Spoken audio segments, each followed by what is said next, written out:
నమస్తే, welcome to Shri media. నేను మీ విష్ణుప్రియ. మన ఓటు మన బాధ్యత కార్యక్రమాన్ని నిర్వహిస్తున్నాం. ఓటు యొక్క ప్రాధాన్యత తెలియజేయడం, ఓటు శాతం పెంచడమే ముఖ్య ఉద్దేశంగా ఈ కార్యక్రమాన్ని ప్రారంభించడం జరిగింది. ఇప్పుడు మనతో పాటున్నారు గౌరీ శంకర్ గారు. ఈయన తెలుగు విశ్వవిద్యాలయంలో రిజిస్టర్ గా పనిచేసి రిటైర్ అయ్యారు.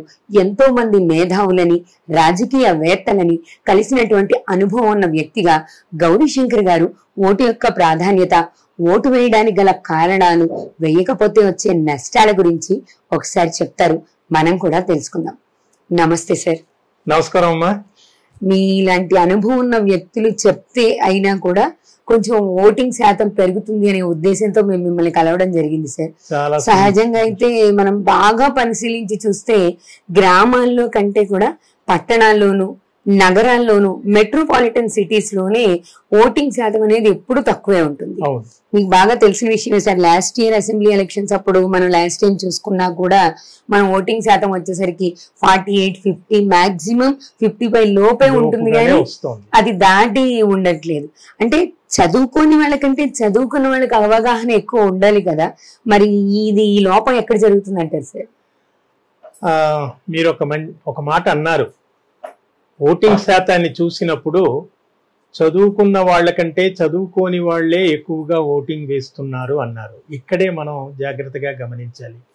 చదువుకున్న వాళ్లలో ఈ వ్యవస్థ పట్ల, ఈ రాజకీయ వ్యవస్థ పట్ల కానీ, పరిపాలన పట్ల కానీ, రాజకీయ పార్టీల పట్ల కానీ వాళ్ళకి సదుద్దేశం లేదండి.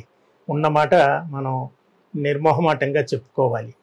కాబట్టి వాళ్లలో రాజకీయ నాయకులలో వచ్చిన మార్పు వస్తే తప్ప వీళ్ళు ఒక విధమైనటువంటి నిర్లక్ష్య భావంతో ఉన్నారు. ప్రతి వాళ్ళు మన దేశంలో మొత్తం 141-42 కోట్ల జనాభా ఉన్న దేశం మనది. అందులో ఓటు హక్కు ఉన్న వాళ్ళు దాదాపు 97 కోట్లు ఉన్నారని సెన్సెస్ చెబుతోంది.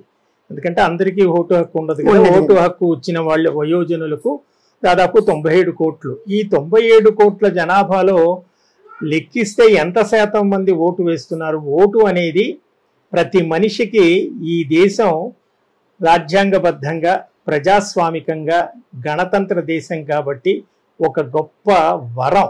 అంటే మనల్ని పరిపాలించేటువంటి నాయకుణ్ణి మనం ఎన్నుకునేటువంటి ఒక స్వేచ్ఛ మనకిచ్చింది.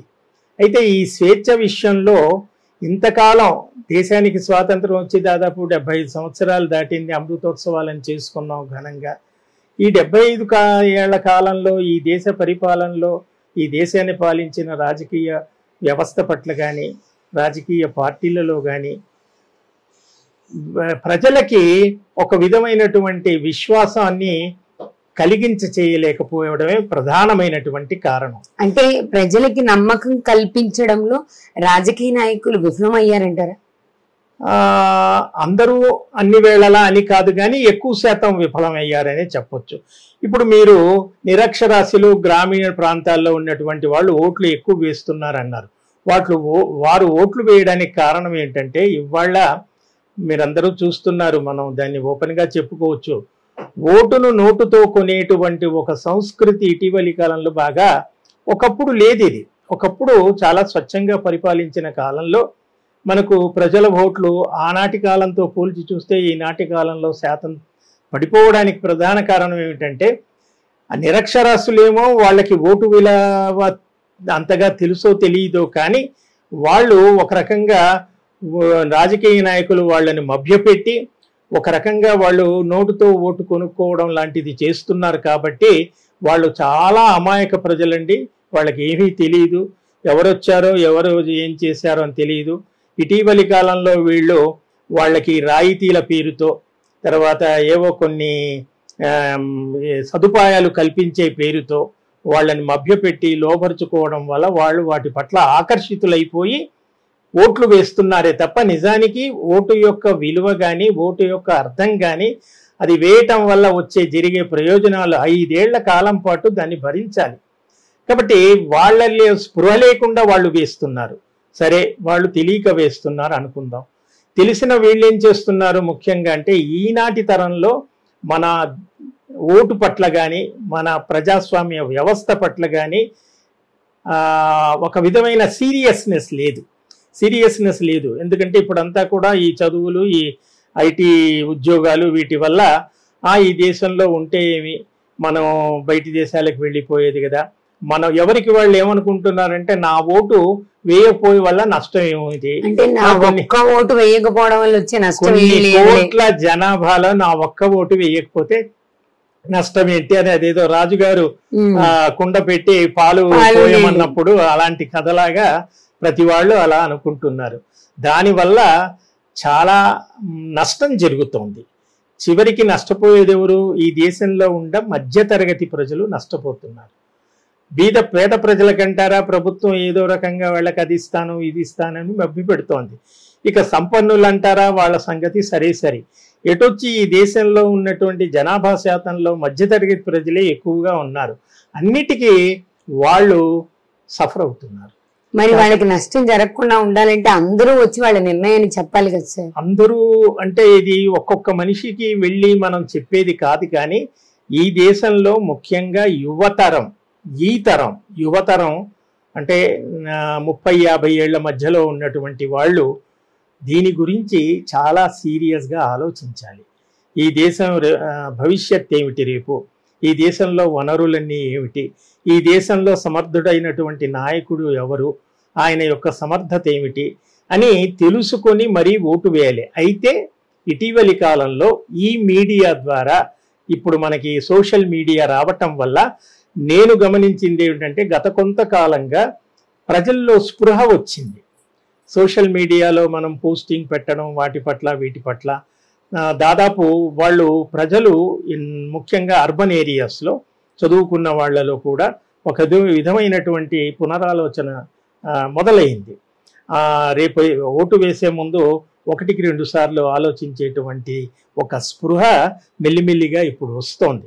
కాబట్టి రానున్న కాలంలో ఇవాళ రేపు వచ్చే వారం మనకి ఎన్నికలు ఉన్నాయి దేశవ్యాప్తంగా. కొన్ని రాష్ట్రాల్లో శాసనసభకి, కొన్ని రాష్ట్రాల్లో లోక్సభకి పార్లమెంట్ ఎలక్షన్స్, అసెంబ్లీ ఎలక్షన్స్ ఉన్నాయి. కాబట్టి దయచేసి ఈ దేశంలో, ఈ రాష్ట్రంలో, ఈ సమాజంలో ఉన్న ప్రజలందరూ కూడా ఓటు హక్కు ఏమిటి, ఓటు యొక్క ప్రయోజనం ఏమిటి, ఓటు అనేది నిజంగా మనం కూర్చున్న చెట్టు కొమ్మ నరుక్కోవడము అంటే అర్హత లేని ఒక పార్టీకి మనం ఓటు వేసామనుకోండి, మనం కూర్చున్న కొమ్మను మనం నరుకున్నట్టే అవుతుంది. కాబట్టి దయచేసి అందరూ కూడా ఏమాత్రం మేధావులు కానీ, కాస్త చదువుకున్న వాళ్ళు కానీ, కాస్త విచక్షణ తెలిసిన వాళ్ళు కానీ ఆలోచించి దయచేసి ఎవరైతే మనల్ని 5 ఏళ్ల పాటు ఈ దేశాన్ని రక్షిస్తారో, మనకు కావలసిన సదుపాయాలు, మన జీవితాన్ని మెరుగుపరిచే విధంగా ఎవరు పరిపాలిస్తారు అని ఒక్కసారి వాళ్ళు ఆలోచించి, కనీసం 1 గంట ఆలోచించి ఇంతకు పూర్వం ఏం జరిగింది, ఇప్పుడు ఎలా ఉంటే బాగుంటుందని ఆలోచించి ప్రతి ఒక్కరూ ఓటు వేయాలి. ముఖ్యంగా ఇప్పుడు ఐటీ ఉద్యోగాలు చేసేటువంటి వాళ్ళు దయచేసి మరోలా అనుకోకుండా ఈ దేశం భవిష్యత్తు కాబట్టి రేపు రొద్దున విదేశాలకు వెళ్ళి ఉద్యోగాలు చేసుకున్నా తిరిగి మళ్ళీ అందరూ ఈ దేశానికి తిరిగి రావాల్సిందే. కాబట్టి మీ యొక్క తెలివితేటలు కానీ, మీ యొక్క శక్తి సామర్థ్యాలు కానీ ఈ దేశాభివృద్ధి కోసం వినియోగించాలి అనుకున్నప్పుడు మీరంతా దయచేసి ఆ రోజు బద్దకించకుండా, నిర్లక్ష్యం చేయకుండా, నేనొక్కడిని వేస్తే వచ్చే నష్టం ఏమిటిలే అనేటువంటి ఒక తాత్సారం లేకుండా అందరూ ముందుకు వచ్చి ఆ ఓటు హక్కును వినియోగించుకుంటే ఈ దేశం బాగుపడుతుంది. నిజానికి ఈ దేశానికి మనం వేరే ఏమీ చేయక్కర్లేదు. సరైన వాళ్ళకి మీరు ఓటు వేయటం ఒక్కటే మీరు చేసేటువంటి, ఈ దేశంలో పుట్టినందుకు మీరు చేసేటువంటి ప్రప్రథమ కర్తవ్యంగా నేను భావిస్తున్నాను. Thank you sir, thank you very much. చాలా బాగా చెప్పారు. ఓటు హక్కుని మనం వినియోగించుకోవాలి, ఇది మన హక్కు. ఓటు వేయడం మన బాధ్యత. మన ఓటు ద్వారా సరైనటువంటి నాయకత్వాన్ని ఎన్నుకుంటేనే మన దేశం, సమాజం బాగుంటుంది. మీరు ఏ ఉద్యోగం చేసినా, ఏ వ్యాపారం చేసినా, ఏ దేశంలో ఉన్నా సరే భారతీయులు అయినందుకు మీరు మీ ఓటు హక్కును వినియోగించుకొని మీ బాధ్యతను మీరు సక్రమంగా నిర్వర్తిస్తేనే దేశం యొక్క భవిష్యత్తు, రాష్ట్ర భవిష్యత్తు కూడా ఆధారపడి ఉంటుందని, పురోగతి జరుగుతుందని గౌరీశంకర్ గారు తెలియజేశారు. కాబట్టి మనం కూడా మన ఓటు హక్కును వినియోగించుకొని మన బాధ్యతను నిర్వర్తిద్దాం. మన ఓటు మన బాధ్యత. మీరు కూడా కదలండి. మే 13వ తారీఖు ఓటు వేయండి. మీ హక్కుని వాడుకోండి. మీ బాధ్యతని గుర్తించండి. మీ నిర్ణయాన్ని ఓటు ద్వారా తెలియజేయండి. నమస్తే.